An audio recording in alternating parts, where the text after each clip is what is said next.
Hello and welcome. My name is Jen Roscoe. I am a counselor with the Montana Public Health Training Center under the Wellness Program, and today's tip and tool is focused on boundaries. Okay, so we've all been in this position before where we've said yes to something where we're really feeling a big no deep inside. This is a trap that we all fall into. Most of us want to make a good impression on our boss, on our coworkers, and on our clients. And so suddenly you may notice, yikes, I have too many lists and too many items on that list. And this can often lead to resentment and actually deep felt anger.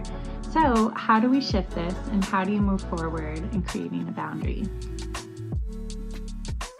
Boundaries are necessary and they create safety for yourself.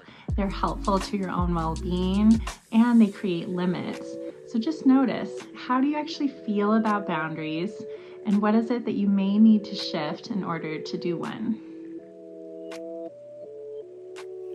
Once you acknowledge that it's your right to express your needs, you're ready for the next step.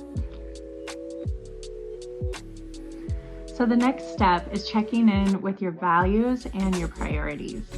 Ask yourself whether or not these have shifted over time. It's super helpful to get a hold of a value sheet and just look over all the words and notice, what are like 5 to 6 that really jump out at you? And maybe try to number them from the top one down to number 6. And while you're doing this, notice, is this actually a goal of mine, or is this something that's like in my bones? Like this is just intrinsic to who I am, and this is really important to me. So notice, what are your values?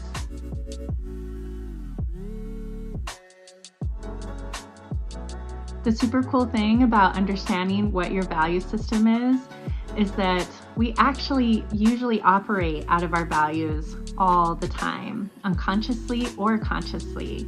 If you ever notice, I'm really triggered by this person or this situation or this thing, notice how it might thread to a value that's really important to you.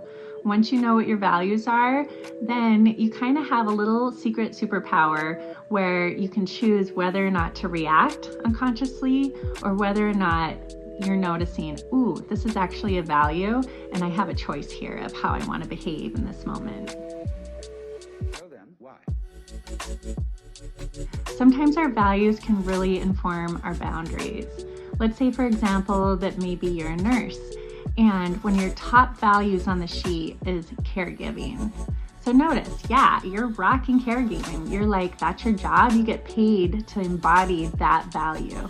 And you may notice that you're also providing a lot of caregiving within the community, maybe with your family and other ways.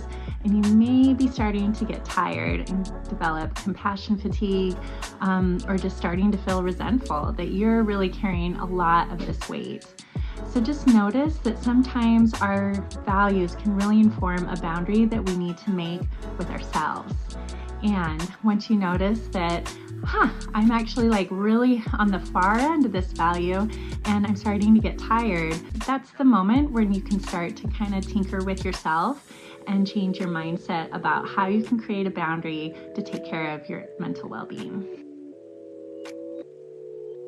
So creating boundaries is essential, not only for your well-being, but also for your long-term success within your position and your job. Just notice that if you don't take any steps towards any boundaries, then you'll tend to be run over by other coworkers. It'll build resentment and also anger in the long run. So just notice these are just a couple tools in learning to say no and practicing I statements. We have so many more tips and tools to help you with creating boundaries, so check out our website on the Montana Public Health Training Center under the Wellness Program. Have a great day.